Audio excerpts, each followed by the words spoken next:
You know how I told you that day 18 was wet? Times day 19 by about 1,000,000.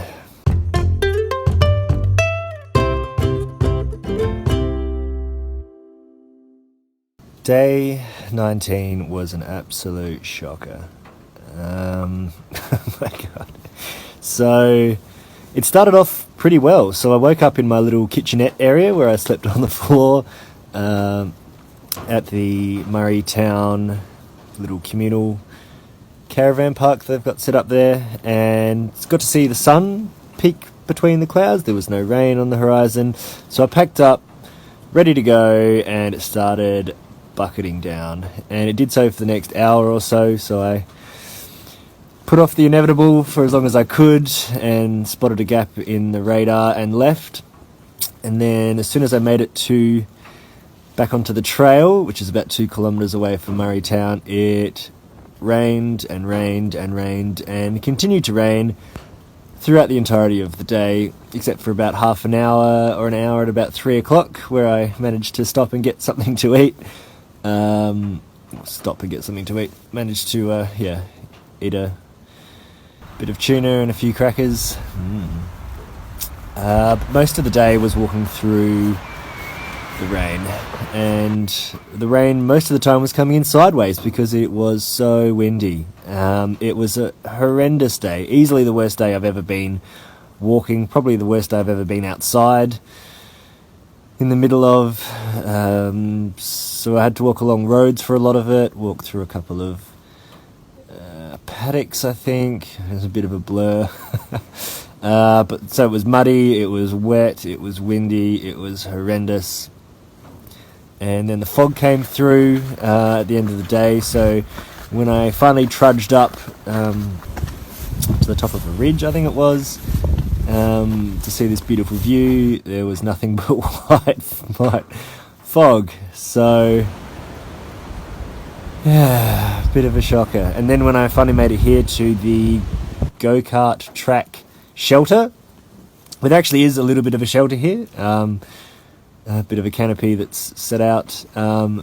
Managed to take a little bit of a break, but then the wind picked up again, and while the shelter might be big in stature, it's not in an enclosure, so basically all the wind that blew the rain in blew it underneath. So I had two options. So I could set the tent up under the shelter, or without being able to stick it into the dirt because it's basically built on rock, or go find a earthy spot out in the middle of the elements. So I chose the former. However, had a little bit of inspiration. I dismantled some of the fire pit, and there are now four very large rocks in all corners of the tent, keeping it grounded, because the wind throughout the night would have surely blown me to Port Perry, the other side of the peninsula. I don't know. It was hectic. I was basically stuffed, and I was physically, mentally, and emotionally spent. There wasn't much to give. It was so windy I couldn't even start up my little gas canister and cook dinner, so I ate day 20's scroggin for dinner. So I'm trying to figure out what to do today, whether or not I should keep on walking, because everything is saturated. Sleeping bag's wet, mattress is wet, tent's wet, clothes are wet, bag is wet, inside of my water bladder is saturated. Bad joke. Whether or not I should continue on or try and wait it out here where I have some shelter for another day. I've got a 5 kilometre day coming up, which I can just amalgamate into another one.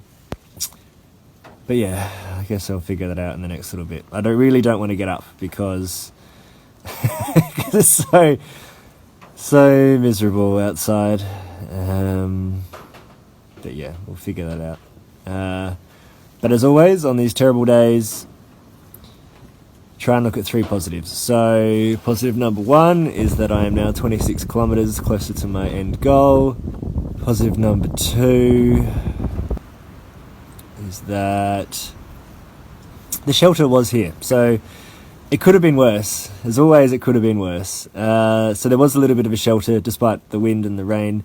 It did give me a couple of moments to just put everything down, reassess what I can do, and yeah, come up with the wild idea to put rocks in each corner of the tent.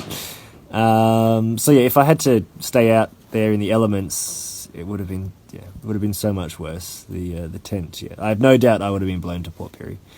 And positive number 3 is not directly related to me, but to have a day of constant rain like this throughout the district is massive. It's huge for the farmers, it's huge for the families, and it's huge for the community that are going through one of the driest winters on record. So while I might have to sacrifice a few days walking through the rain, it is very much for the greater good.